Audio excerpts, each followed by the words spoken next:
Buenos Dias Gunners Collective. Back at it? You already know. Ba-da-ba-ba-ba-ba-ba. Ba-da-ba-ba-ba. Like a motherfucking ba-da-ba-ba-ba. Like a motherfucking smack addict. Bye-ya. Bye-ya. Orderly, as you can tell by that thumbnail right there, yes indeedy, I'm about to write some graffiti on the bus in a menudo style or direct fashion. Give it to me. Orderly, Rick James, bitch, I'm going to give it to you, right? But trip out on this. You know, a lot of people have been talking about certain things, you know, and a lot of things have been happening in this world that we live in. And one thing that does happen, because I have a personal story about it, but doesn't happen much, is people becoming gang members or joining gangs at an older age. You know, 40s on up. You'll see a vato, fucking, he's a late bloomer, 29, 30, says, kid, can I get involved in the reindeer games? Well, fuck it then, we need a shooter. Come on now, right? But for the most part, in a menudo style direct fashion, usually guys get a certain age, their body starts to change, their metabolism slows down, they get a little beer gut, and vatos, they get on down the yellow brick road like a cowardly lion because they really can't put in that type of work. You know, it doesn't mean that they won't or that they're not capable or able. It's just a little too late. That's your career's done. Gang banging is a young man's game. You know, when you're young, you get indoctrinated, educated, you're intrigued by the lifestyle and you get involved. And ain't nothing wrong with that, man. If you grow up in the hood, the barrio, and that's what you choose to be, then that's just what you choose to be. And can't no one take that from you. You know, you get a lot of people that are going to cross the street when you're walking and say some things about you, and everyone at your family reunion is going to whisper, hey, mira este pendejo, es un cholillo, right? They're going to be talking shit. But at the end of the day, hey, to each their own. Hey, I guarantee whenever fucking some pleito cracks off, who's the first one they're going to call? Hey, call Primo Pepe. Yeah, Simon, because he's a gang member, eh? I know he got a gun, right? Exactly. When they need you, they need you. When they don't, they won't, right? Exactly. We all know that old saying. Now, trip out. This is about Shia LaBeouf. As you can tell by that thumbnail. A lot of people have been sliding in my DMs. A lot of people have been getting at me. They've been asking me, what is going on with Shia LaBeouf? Now, Shia LaBeouf is pretty well known for movies like Transformers, several other movies, and of course, in our genre, for our people, Chicanos, Mexicanos, Latinos, most notably The Tax Collector, where he played S.A. Creeper in the movie The Tax Collector, and it was probably the most notorious, best played vato in that whole movie, him and Conejo. Orale, Conejo, shout out, respects. These guys played their roles to the T. And Creeper was like no other. I mean, you actually cheered for him. You cheered for him because he just played that role to the T. Like I said, he was personified exactly what you picture when you picture a Southsider or a real one. Now, this guy got very much into his role, like most actors do. You know, most actors study their roles for months or even years at a time, change their body to encompass that character. Grow their hair out, brush out, whatever they have to do. Says get that to do steroids. Just say fuck it, hey, I'm down, right? They do whatever they feel that they have to do to comprise that role and to play that role. Now, none of that, of course, that's not good. Don't do it. But at the end of the day, it's totally up to you what you're going to do with yourself, your body, and your life. But these individuals will go as far as doing anything to metamorphose into this role they're playing. Now, when this vato did Creeper all the way to the fullest, you know what I mean? And a lot of the things that he done in this movie and the way he carried himself made people honestly and truly believe that he was either a loyalist, a sympathizer, or an actual sureño, Southsider. You know, that he actually became that prior or after the movie. Well, I'm here to tell you the true story of what really happened. And if it's a truth, facts, fiction, or what it may be, when it comes to S.A. Creeper, the Dead and Harpy's Trece, right? Now, trip out. Now, Shia LaBeouf grew up in the L.A. area. In a pretty notorious and old school area with a lot of tradition, a lot of respect on their name, Echo Park. And he grew up with his mother and father, and his father wasn't too much into his life, man. He was doing his thing, and his mother worked hard to provide what little they had. Now, somewhere along the line, Shia LaBeouf, being who he was at the right place at the right time and started to become a child actor, and from there just moved on in life. You know, he didn't have the best of life. Just like myself and yourself, I'm sure. Not everything's always crimson and clover, Not everything's always the best. But at the end of the day, you're going to make do with what you got and what you have, right? And he did the same exact thing. Now, when he was young, his mother used to always work, so he'd be home alone. So he hung around at a youth center. Now, of course, hanging around at this youth center in LA, you're going to come into contact and start hanging around with a lot of different people from different ethnicities, different groups, different morals, values. Righteous motherfuckers, that's it, right? And so he started hanging around with some Southsiders from certain barrios, you know? And of course, you're a young kid. He was of French descent, you know, just a mixed kid, mixed descent, man. It didn't really matter where you were from at that time or what your ethnicity was, as long as, you know, you treated everybody with respect. And you know, he always looked like a young Chicano. He just has that look. You know, if I seen Shia LaBeouf walking down the street, I would think he was a Chicano, Mexican-American. You know, I wouldn't even question it. That's just the look he has. You know, I'm not trying to put a label on him, but fuck it, let's just keep it real. So anyways, he started to hang around with these guys and started to encompass and started to become ingrained with a lot of their philosophies from the barrios. You know, growing up in an area in a barrio like Echo Park, that's all you're going to see around you is Mexicanos, Chicanos, the tradition, the cultura. So he became pretty enraptured with that and adapted to it. Now, that didn't mean that was his whole life. Some people see it and they respect it, but they move on in life and they do their thing. Now, obviously, this guy moved on in life and became what is now known as a star, you know, a Hollywood star. And not everybody can do that. It takes a lot of hard work, a lot of dedication, a different type of mindset, but he was able to do this. So prior to this movie, Tax Collector, he had never came up on our antennas. We never got him on our Chicano or our brown radar because we weren't really tripping on it. I think I could pinch Megan Fox's butt right there on fucking Transformers. More than meets the orderly Optimus Prime. He got his Optimus Prime on, his Decepticon on, and he was over there doing his Transformer thing. And you know, he started to blow up. You know, the women were all on him because of his looks. The guys were all on him because, fuck it, hey, we could take you too, Holmes. And everybody was doing what they were doing. And slowly but surely, Shia LaBeouf started to make a name for himself in Hollywood, but not necessarily the type of name you would think.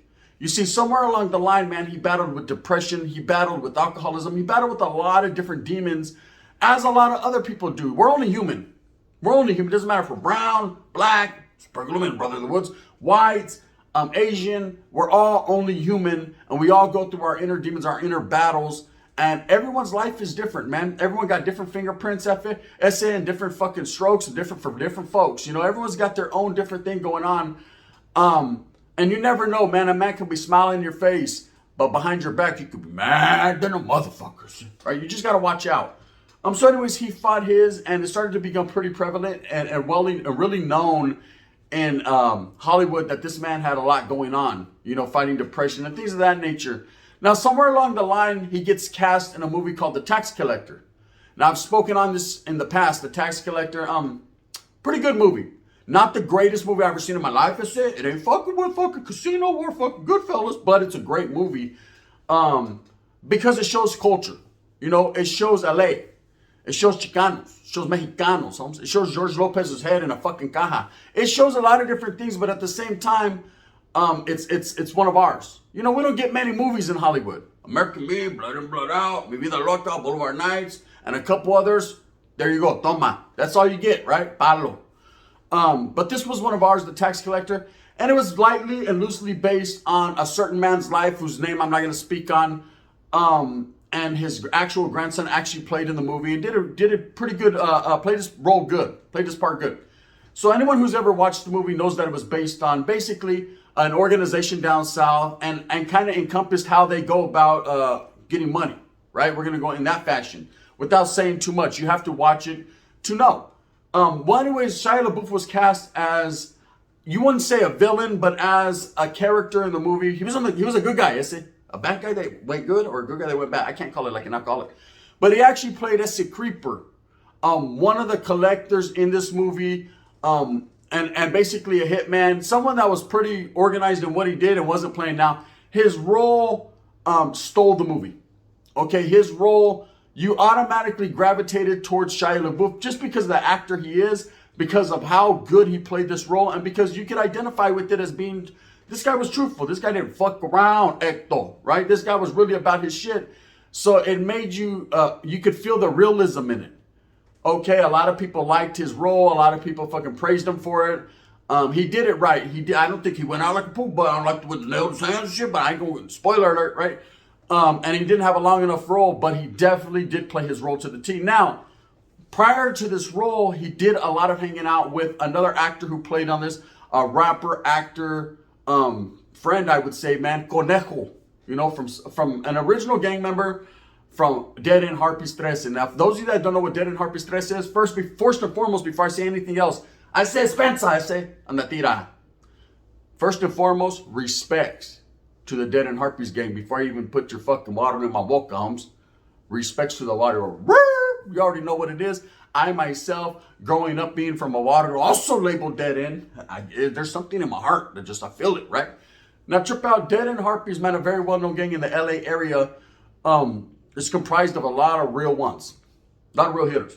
You know, people that don't bullshit. People that grew up a certain way and they're going to keep doing that. Now, this guy, Conejo, is a rapper turned actor, man. My favorite Chicano rapper from down south. I hate to say down south, like there's a division there, but I mean, there's always going to be that, I guess. He's my favorite down south rapper. I've said it. Fill me up with unleaded.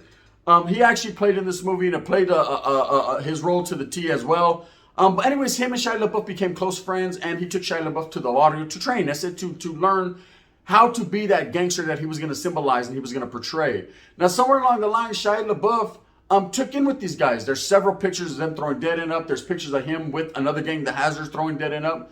Do I think and do I honestly believe that he got jumped into a water, that he's an actual gang member? Well, quite recently, I've seen a couple of interviews with him, and I don't believe this to be the case, man. I don't believe, you know, just because you take some pictures with some Vargas and you're welcome and embraced and you're checking in and they're showing you love, doesn't automatically mean you're from the barrio. But then again, Spence on la tira, guard! Fuck you. I just wanted to say it's early in the morning. Guess what? It doesn't mean that he's not. It doesn't mean that he's not. You know, I've seen different things happen, crazier things happen. You know, they're called sympathizers. People that are sympathetic to your cause. People that just feel the love, man. They feel the respect, and maybe that's the peace in his life that he needed. But when people automatically assume, oh, he's a gang member, you better watch out for Shia LaBeouf. He's going to LaBeouf your ass. Nah, calm down, killer. Orale, the vato wasn't Transformers. That's it. He was fucking with Bumblebee. Are you serious, right? He may or may not be. I don't got a solidified answer for you because I'm not in the barrio. I'm not right there. I wasn't the fucking mosquito fucking biting the motherfucker for sangre, you know, on his back. So I don't know exactly what's going down. But there are some clues and some mysteries to what he's done that make me believe maybe so is it, right? And this is it. For those of you that have been incarcerated and locked up, tattoos are a very big way of life. And Shia LaBeouf has gotten a few tattoos. And it's a mystery to me why he would get these tattoos if he wasn't representing a certain group or a certain barrio, right? If you look close on the side of his head, right here where his sideburns are, he actually has the 2 lines with the 3 dots. And everyone knows that's been incarcerated, or that does know, that symbolizes the trece, you know, the trece in the ancient Aztec Nahuatl language. Now, campo, the trece, okay, symbolizes, of course, down south, the sur, and so on and so forth. Man, we're not going to even go that route. What else is symbolizes? We're not here to give the game up. You know, I'm only speaking on facts and things that are out there. If you Google it, is it? Now, for him to have that tattoo, even as subtle and as small as it is, and it is a real tattoo, if you look at some of his videos or interviews that he's done after the movie, way after the movie, years later, he still has that tattoo. It's lightweight covered with hair, but it's there. That shows a sympathy, a sympathizer, or someone that actually is a true believer, a firm believer in that cause. Now, for those that know, and I can't give you guys all the game, man, that symbolization right there in the beginning, only very few could get it. Okay, it meant something. Somewhere along the line, it started to become a symbol that a lot of other people started getting as far as Southsiders, and that's just the way it was. It kind of went widespread. It was kind of like there's certain tattoos in prison when you're playing the politics that you can and cannot get, and we're not going to go into that right now. We're never gonna go into that. I'm not gonna tell you what you can and can't get. You got to go there and see what you can. Ask questions. This is not fucking asking you shall receive. This is asking I'll give you what I can, right? But I'm not gonna give you a certain thing. Spend something like that. I want to live. Now, another tattoo he got, and it could have just been for the role, and it could have just been for the symbolization. He could have been just like, you know what? I'm going to get this, man, for memories. But then again, man, the tax collector wasn't no buster hit. Orale. Like I said that, or was it blockbuster hit? I said box buster. Orale. Boxer was a buster. Orale. Shout out to the homeboy. Hey, blockbuster hit, right? The blockbuster hit being, it wasn't like no A-side movie where fucking everybody was like, orale. It's compared to Star Wars and E.T., right? It was a great movie. Like I said, it was one of ours, but it wasn't the best. So to get something that will remind you of that role, doesn't seem feasible, doesn't seem like it would benefit him. But then again, it's his body. But I do know that he actually went to a well-known tattoo artist in the LA area and actually got the words creeper, which was his plaquiazo, which was his nickname in the movie, blasted across his stomach with the 2 dead-end hands on the side. Now, the only ones who get those hands, right, are people that are actually from the water, people that actually claim. Now, when it comes to dead end, there's several subsets of dead end. There's dead end Madera, Merced. Of course, there's dead end Whittier. You're going to have dead end Harpies. And several others, so on and so forth, man. And they're all to be respected, you know. There's some type of commonality there. It might not be the same Varu, the same Clica, shit, the same group. But at the same time, man, there's always going to be that dead end love. Deep down, say, hey, you from dead end? It's up north? That's right. That's it. You know what I mean? There's always going to be that love, right? Lightweight. Some people, they'll be like, hey, keep my water out your mouth. I ain't from your water. I know, but at the same time, it kind of is, but it isn't. Anyways, I'm going to kill you anyway, right? And that's just the get down. Anyway, so for Shia LaBeouf to actually get this tattooed on him seems kind of weird to me. Odd. Not weird. Odd would be the word with it.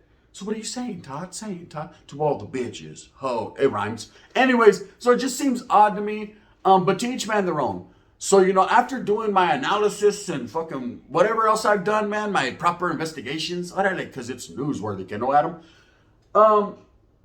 I've come to the understanding that he might be a sympathizer. I think Shia LaBeouf, man, at one point in time took in with these gentlemen from the South Side, from this Vaudeville Dead and Harpies, and I believe that, man, they showed him love and embracement and showed him, man, what canalismo is, and he righteously, man, went back to the past to when he was young and growing up around these guys, and he fell right back into place. And I believe he's an honorary member, man, and they got love for him. And that's what I truly believe. I truly believe that he's able to walk the linea in that barrio, to go to that barrio, man, and get showed love and respect because of the way he treats them with respect. See, in the gang underlife, man, or the gang underworld, it's all about respect. And if you're one of those, doesn't matter if you're a big time actor, you're 153 years old, you're fucking, as long as you're solid, you ain't telling on people, you're with the business, man, people are going to respect you. People are going to show you a lot of love and respect. And if you got a little bit of feria, órale, ponle, right? Vámonos, let's go. And it's all good in the hood. Anyways, that's just my take on it. For those that are asking me, is Shia LaBeouf a gang member? You know, I don't know, man. But I think some of the tattoos and some of the clues that he's giving is a loyalist. You know, someone who's a sympathizer. I had a lot of those back in the days. They weren't necessarily from the barrio, but they hung around with the barrio every day. And they were considered from the barrio by other people, but not us. It's like, yeah, fuck that, homes. Did I get to kick you in the face when you're on the ground? Nah, then there's a count, right? But at the same time, when we needed them, hey, come on, bro, do it for the hood. You already know. It's when we need you, we got you. When we don't, my bitch is bad and bougie. My bitch is bad and bougie. You know what I mean? Hey, rest in peace to the homeboy Takeoff. We'll go there tomorrow, right? I don't even want to go there, man. That hurts. So I like Takeoff. I think he was the best rapper of the Migos. Tragically, he was shot and killed last night in Houston, Texas, about 1 a.m. this morning or today. I don't know. It's very unfortunate, but we're going to talk about that later. Another rapper gone, man. It happens. Anyways, with that being said, I hope that you move with a purpose. I hope that you get everything that you want coming to you. Remember, at the end of the day, it's all about struggling and striving for your familia. No one else is going to do it for you. And stop worrying about what Shia LaBeouf is. He's a grown-ass man. If he wants to be a sureño, fuck it. If they accept him, there he is, right there. Orale, bumblebee, you know? And if not, then he don't have to be. He's a grown man, and he's here entertaining people as an actor. People watch a movie, and they're like, God damn, fool. I wish I would. You know what I mean? They just want to believe. They want to believe. Leave Creeper alone, vato, before he creeps on you. You already know what it is. Anyways, if you like this, please like and subscribe with a thumbs up. If not, you can always hit that thumbs down. Heavy's going to be the head that wears Gun's crown, and I'm going to continue to strive and struggle for what I truly believe in, and that's bringing you guys the best possible content I can on YouTube, uniting everybody to sit your ass down, and I'm going to give you some knowledge you definitely can't get in college, and you already know what it is. This is the gun. Bang, bang. Rest in peace to Takeoff, man. That's unfortunate.